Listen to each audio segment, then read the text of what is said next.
Hello, my name is Randy Davis. I'm with Grand Design. I'm here today to answer a few common questions that we get at some of the rallies. Let's get started. When inspecting sealants, what should I look for? Well, this right here is a type of seal. This right here is a trim molding. Now the seals and the moldings both have seals on them. If you look closely along this edge, you will see that there is a slight bit of silicone, a thin layer on the edge. On this interior edge, you're also going to find a slight bit of silicone. What you're looking for is voids or openings or gaps. Any of those gaps need to be cleaned thoroughly and then filled with new silicone. What type of sealant should be used? The seal that we normally use at the factory is 100% silicone. It comes in different brands. It can be purchased locally at your automotive store. We also use plastic putty knives to clean the sealant out from the trims. So if you have a void or a gap in your seal, what you do is you take your plastic scraper and you scrape along the edge and you want to clean that up. Prep is the biggest part of your seal. So once you get the surface prepped, then you want to put a little bit of silicone on there, and if you take your putty knife, if you have a hole, you can rake it down into the hole and make sure you clean it thoroughly when you're done. How often should we check the sealants? Sealants should be checked a minimum of quarterly, every 3 months. There is one more thing that I would like to make sure that you're aware of. On your extrusion metals, on your slide outs particularly, they have putty tape that in behind the rail. Now, in the heat and over time, the putty tape can ooze out and it will push the seal away. So what you would need to do at that point would be to scrape and clean any residual putty that's left, clean all of the silicone, prep your surface, and run you a nice clean bead back down through there, and that should be all you need to do. Now we're on the roof of your RV. This is the sealant that you're going to be inspecting. What you're looking for is you're looking for peeling, bubbling, holes, any damage possibly from tree limbs. This is the sealant that you should be using on the roof. This is a self-leveling sealant and it's made by Alpha. Alpha is the company that makes the roof. They recommend strictly soap and water. Wash your roof on a regular basis. When you're washing your roof, that is the time to inspect your seals. This is what they call non-sag. This will puddle just like this for you and make a nice self-level. This is for the outside edges so that it won't droop and run down the sidewall. We should check our roof a minimum of quarterly. I would suggest though, if you are going down a country road or a back road or an RV park and you happen to drag some tree limbs, I would immediately get on the roof and check it. Nothing will kill your RV faster than water. What is the ladder rated at on the side of my unit? The foldable ladders on the side of the units are rated at 300 pounds. What should you clean the roof with? You should only clean the roof with mild soap and water. A soft bristle brush, a bucket of water. Use extreme caution because when you get this wet, it definitely gets slick. What types of roof conditioners are recommended, or are they?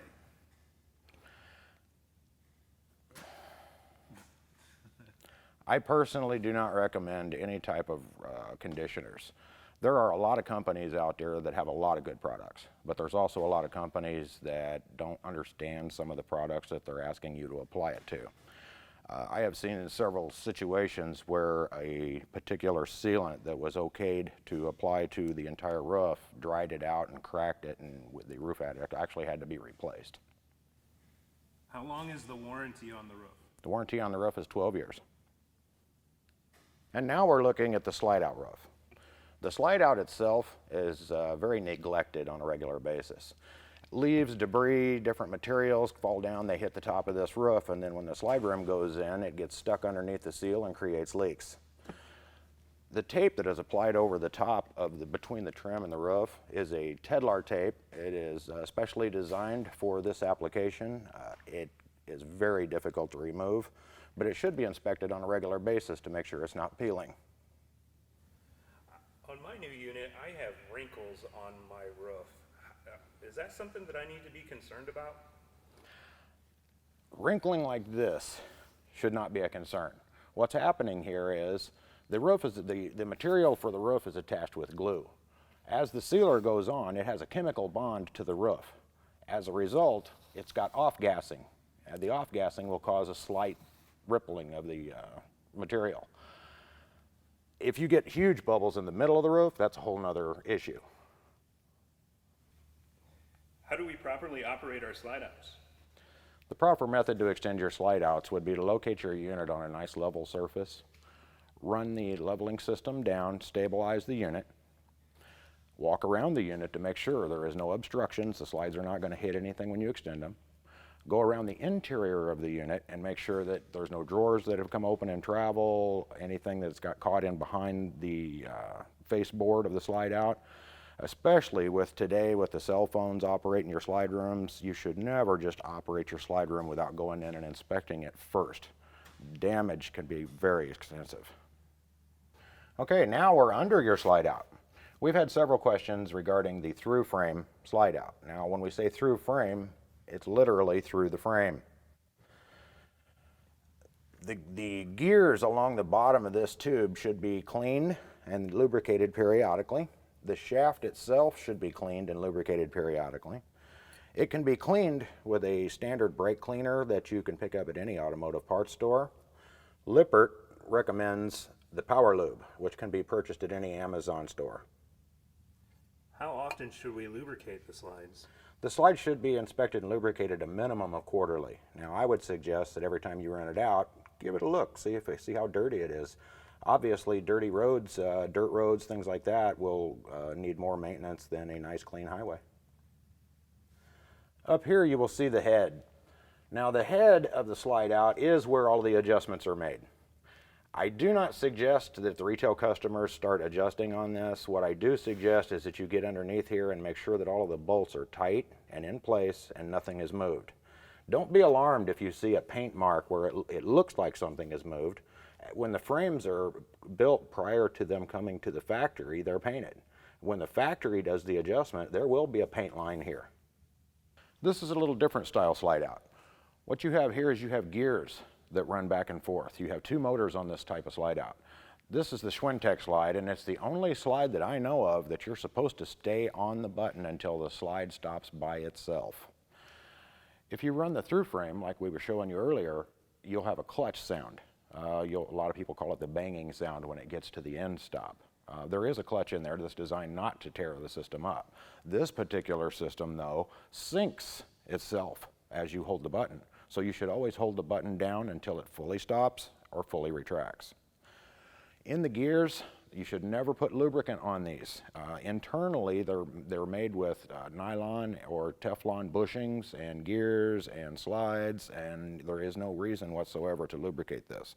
More damage can be caused by lubricating it than not lubricating it. The only thing you should have to do to these is keep it clean. Should your leveling jacks be cleaned and lubricated?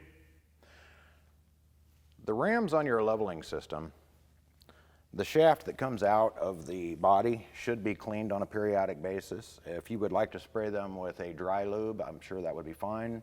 Internally, they're holding hydraulic fluid. So there's a seal at the bottom that is supposed to scrape and clean the shaft. When you need to clean the shaft the most is when you've left it sit for long periods of time with the jacks extended. So what fluid do you use to refill the reservoir? And how do you do it?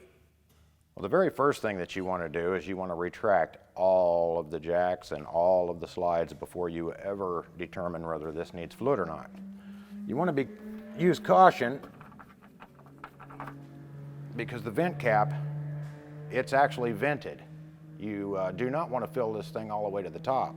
If you fill it all the way to the top, it will spill out. A little bit of oil residue around the cap would be normal because it does breathe. It's a breathable system. It has to let air in as the fluid goes down, and it has to let air out as the fluid comes back. Automatic transmission fluid is the general fluid that's used in this. Light grade hydraulic oil. My jacks often pop at night, and it scares the crap out of me and my wife. What's going on there? Why does it do that? Different fluids expand and contract with temperature at different rates. The hydraulic fluid that's generally installed in most of your RVs on the road today, it expands and contracts with temperature. So what happens is during the course of the day, you set your RV up. Over the course of the nighttime, when the air temperature cools down, the fluid will start to contract. The jacks will move so minutely that you can't feel it, but you can hear it. That's the popping noise. What we recommend is fork oil. The fork oil you can get at any local motorcycle shop.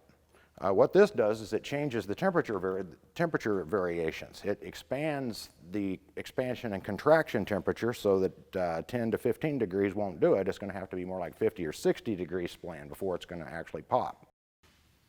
Now, do we just add that to it, or should we take out What you should do is retract all your jacks first to make sure where your fluid level is.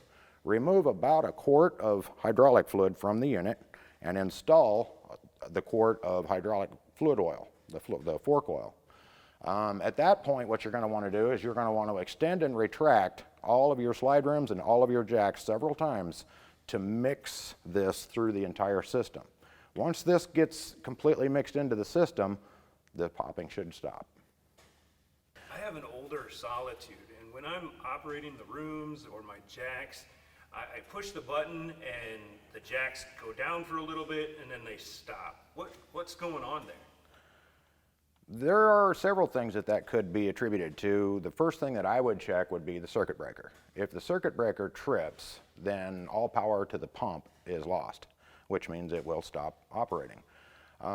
Most of the circuit breakers are automatic reset. So if you give it just a few minutes, it'll reset and it'll operate again. That's why you can run it, stop, run it, stop. The only way to find that out would be to actually have a voltmeter on the battery, and at this point I would recommend taking it to a service technician. Hey Randy, one more thing. Before we walk away, I have a newer Momentum and I have wires that say solar, but they're not going to anything. They're just capped off. What's going on with that? What that is that is your solar prep. Up on the roof, you have what's called a gland. The gland is where you attach the solar panel to. In a solar prep situation, it's wired, but you're going to have to buy the pieces to finish it. The solar panel goes up on the roof and attaches to the gland, which comes down and feeds these wires here. Never hook those wires directly to the battery. They have to go to a regulator. The regulator will regulate the voltage and the amperage to the battery. In direct sunlight, these solar panels can put out as much as 40 volts. That would be a bad thing if it was hooked directly to the battery.